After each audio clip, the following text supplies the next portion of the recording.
వీళ్ళ ఒకటే ఒక పద్ధతి ఏర్పరచుకున్నారు. సిబిఐ వాళ్ళ 11 కేసుల్లో, ఈడీ వాళ్ళ 10 కేసుల్లో జేడి లక్ష్మీనారాయణ ఏదైతే పెట్టాడో వాటిల్లో నేను అన్నీ A2 ఉండాను కాబట్టి ఇక్కడ కూడా కాకినాడ సీపోర్ట్లో కూడా A2 పెట్టారు. అంతేగాని A2 అన్నది స్టాండర్డైజ్ చేశారు. ఎక్కడ ఏ కేసు పెట్టినా విజయసాయిరెడ్డి A2. ఇది వీళ్ళ వీళ్ళ యొక్క ఇప్పుడు రాజకీయాలకు దూరంగా ఉన్నారు. టైంలో ఇప్పుడు మళ్ళీ తిరిగి తోలడం కొంత ఈ కేసు రిజిస్టర్ చేసినప్పుడు నేను ఇంకా రిజైన్ చేయలే. నేను ఆ రోజు కూడా చెప్పాను, పార్లమెంట్ బయట ప్రెస్ని అడ్రస్ చేశాను, ఈ విషయాలే చెప్పాను. నేను అప్పట్లో నాకు పూర్తి వివరాలు తెలియదు. ఆ తర్వాత తెలుసుకున్న తర్వాత ఈరోజు నాకు పూర్తి అవగాహన వచ్చింది, ఎవరు చేశారు, ఎలా చేశారు.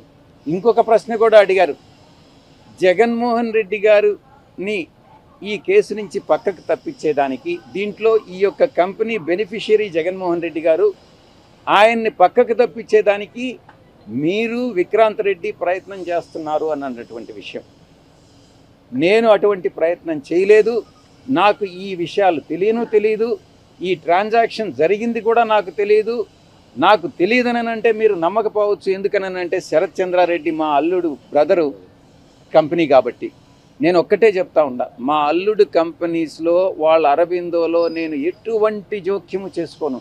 ఎందుకనంటే నా యొక్క ఫ్యామిలీ రిలేషన్ ఇంపార్టెంట్, కానీ వ్యాపార బెనిఫిట్ కాదు. అందువల్ల ఏ ఒక ఉద్యోగం కూడా నేను అడగను.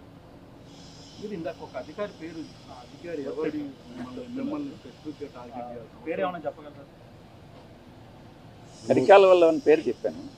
ఒక అధికారి ప్రమేయంతో నా పేరు ఇంక్లూడ్ చేశారన్నటువంటిది అది చెప్పడం బహుశా మంచిది కాదేమో. ఈ కేసులో నాకు తెలిసినంత వరకు ప్రతి ఒక్కటి దీంట్లో నేను జగన్మోహన్ రెడ్డి గారి ప్రమేయం ఉందానని అడిగారు. నాకు తెలిసినంత వరకు జగన్మోహన్ రెడ్డి గారి ప్రమేయం లేదు. ఈ డీల్ అంతా కూడా కేవీ రావుకి, ఇటు శరత్ చంద్రారెడ్డికి, అరబిందోకి మధ్యన డీల్ చేసిందంతా కూడా కర్త కర్మ క్రియ విక్రాంత్ రెడ్డి అని అన్నటువంటి విషయాన్ని చాలా స్పష్టంగా చెప్పాను. అప్పుడు రాని కేవీ రావు ఇప్పుడు బయటకు వచ్చి కంప్లైంట్ అవ్వడం, 3 ఏళ్ళు 4 ఏళ్ళు సైలెంట్గా ఉన్నారు. కేవీ రావుని అడగండి, మంచి రాజకీయ బ్రోకర్ కదా. మీ కామన్ ఫ్రెండ్ ద్వారా కూడా మీకు కేవీ రావు కూడా మాట్లాడాలని మీరు కూడా చెప్పారు. అవును, ఇంకేం చేస్తాను, డైరెక్ట్గా మాట్లాడలేను కదా. అతనంటే అసహ్యం నాకు. మళ్ళీ రమ్మన్నారు లేదు, అవసరమైతే పిలుస్తాను. నా పాత్ర ఏముందని పిలిచేదానికి నేను ఎప్పుడు పిలిచిన చెప్పలేదు సార్. ఎందుకులే, నేను వచ్చింది కాబట్టి. అవును, నేను కూడా సర్వైవ్ కావాలి కదా, నాకు కొంత ప్రొటెక్షన్ కావాలి కదా. నేను ఆ అధికారి పేరు చెప్పి ఈరోజు వాళ్ళకి నేను వ్యతిరేకం కావడం ఎందుకు? జరిగిపోయింది. ఆ అధికారి మనస్సాక్షికి తెలుసు. దీన్ని ఎవరు డ్రాఫ్ట్ చేశారో ఈ కంప్లైంట్ అన్నటువంటిది కేవీరావు నాకు చెప్పను కూడా చెప్పాడు. అవన్నీ ఇప్పుడు చెప్పాల్సిన అవసరం లేదు. కేవీరావు కామన్ మిత్రుడు ద్వారా ఎవరు డ్రాఫ్ట్ చేశారు, నేను ఈ ప్రెస్ కాన్ఫరెన్స్ అడ్రస్ చేసేది ఆ వ్యక్తి చూసినప్పుడు అతనికే మనసుకి కష్టం కలుగుతుంది. కానీ సార్ ఫర్దర్గా ఈ కేసు అలా చూడబోతుంది అంటే ఆల్రెడీ మిమ్మల్ని ఇంక్లూడ్ చేయించారు. సో మీరేమో చెప్పాల్సిన లేకుండా ఫ్యాక్ట్స్ అన్ని క్లియర్గా చెప్పారు. సో ఇంతటితో ఆగిపోద్ది అనుకుంటున్నారా? ఫర్దర్గా కొంత ఇక్కడితో ఆగకపోయినా నాకు వచ్చే నష్టం ఏమి లేదు. నేను ఒక్కటే చెప్తా, వీళ్ళందరూ ఇవన్నీ చెప్తున్నారు కదా, కాల్ రికార్డ్స్ తీయండి, నేను కేవీ రావుతో మాట్లాడినట్టు ప్రూవ్ చేయండి, లేదా కేవీ రావు నాతో మాట్లాడినట్టు ప్రూవ్ చేయండి. నేను ప్రజా దర్బారు పెట్టేటప్పుడు ఎవరు వచ్చి ఉద్యోగాలు అడిగినా ఏది అడిగినా కూడా నేరుగా ఫోన్ చేసేవాడినే, కానీ అంతకు మించి ఏ యొక్క ప్రతిఫలము ఎవరి దగ్గర ఆశించలేదు, ఆశించేవాడిని కూడా కాదు. సాయిరెడ్డి గారికి జగన్తో ఉన్న రిలేషన్ ఈరోజు సాయిరెడ్డికి ఇప్పుడు ఇబ్బందులు గురవుతుందంటే అనుకోవచ్చా? కొంతమంది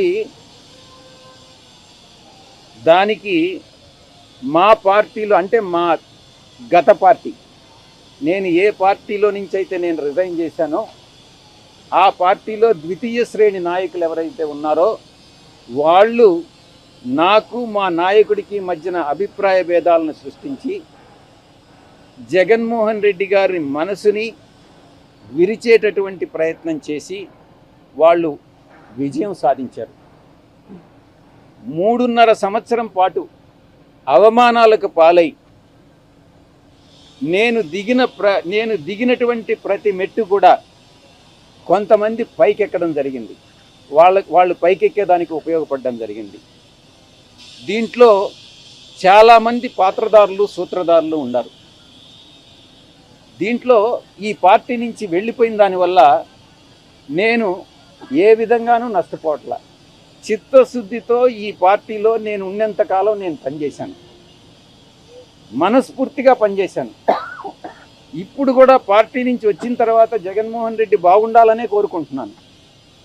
కానీ ఈ యొక్క ద్వితీయ శ్రేణి నాయకత్వం, వాటిని ఏమంటారు, వీళ్ళు చుట్టూ ఉండేటటువంటి వాళ్ళని కోటరీ, ఈ కోటరీ నుంచి ఏ రోజైతే ఆయన బయటపడతాడో ఆ రోజు ఆయనకు భవిష్యత్తు ఉంటుంది. లేకుండా ఉంటే భవిష్యత్ అనేటటువంటిది చాలా కష్టంగా ఉంటుంది. ఇంతకన్నా మించి చెప్పగలిగింది ఏం లేదు. ఎక్కడ బయట నుంచి పోయేటటువంటి ఇన్ఫర్మేషన్ ఈ యొక్క కోటరీకి అనుకూలంగా ఉంటే, ఎవరినైనా ఆయనకి పరిచయం చేయాలి తీసుకెళ్ళాలి అని అంటే ఈ కోటరీ కానీ అంగీకరిస్తే వాళ్ళకి ఏదో ఒక రకంగా నయానో భయానో లేకుంటే మంచిగానో కాళ్ళు పట్టుకోనో చేతులు పట్టుకోనో లేకుంటే ఆర్థికంగా ఏదో ఒకటి చేసో వాళ్ళు ఆయన దగ్గరికి పంపిస్తారే కానీ దేవుడి దగ్గరికి, పూజారులు అదర్వైజ్ దేవుడి దగ్గరికి పంపించట్లా. ఇది జరిగేటటువంటిది. ఈ చెప్పేటటువంటి ఒక నాయకుడు అన్నటువంటి వాడు ఈ చెప్పుడు మాటలను నమ్మకూడదు. చెప్పుడు మాటలను నమ్మితే నాయకుడు నష్టపోతాడు, ప్రజలు నష్టపోతారు, పార్టీ నష్టపోతుంది. ఇక్కడ జరిగేటటువంటిది అదే. వైసీపీ పార్టీలో పూజారుల హవా నడుస్తుంది. తప్పకుండా ఏకీభవించకుండా ఉండేదానికి ఏముంది దాంట్లో?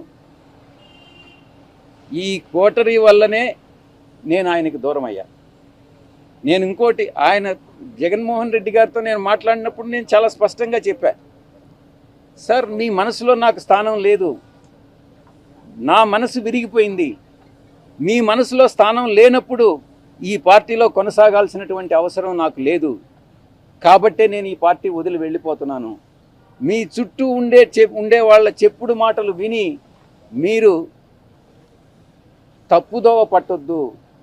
మీకు ఎవరు నిజాలు చెప్తున్నారు, ఎవరు అబద్ధాలు చెప్తున్నారు అన్నటువంటిది మీరు పూర్తిగా అర్థం చేసుకోండి. అర్థం చేసుకొని మీరు నిర్ణయాలు తీసుకోండి. అప్పుడు మీరు ప్రజలకు ఉపయోగపడతారు. మీరు నాయకులు, అధినాయకులు, ముఖ్యమంత్రిగా 5 సంవత్సరాలు పనిచేసినటువంటి అనుభవం ఉంది. భవిష్యత్తులో కూడా మీరు ఇంకా ప్రజలకు సేవ చేయాలి. కాబట్టి ఈ చుట్టూ ఉండేటటువంటి వాళ్ళ మాటలు వినవద్దు అని నేను ఫోన్లో మాట్లాడినప్పుడు లండన్కి నేను చాలా స్పష్టంగా చెప్పాను.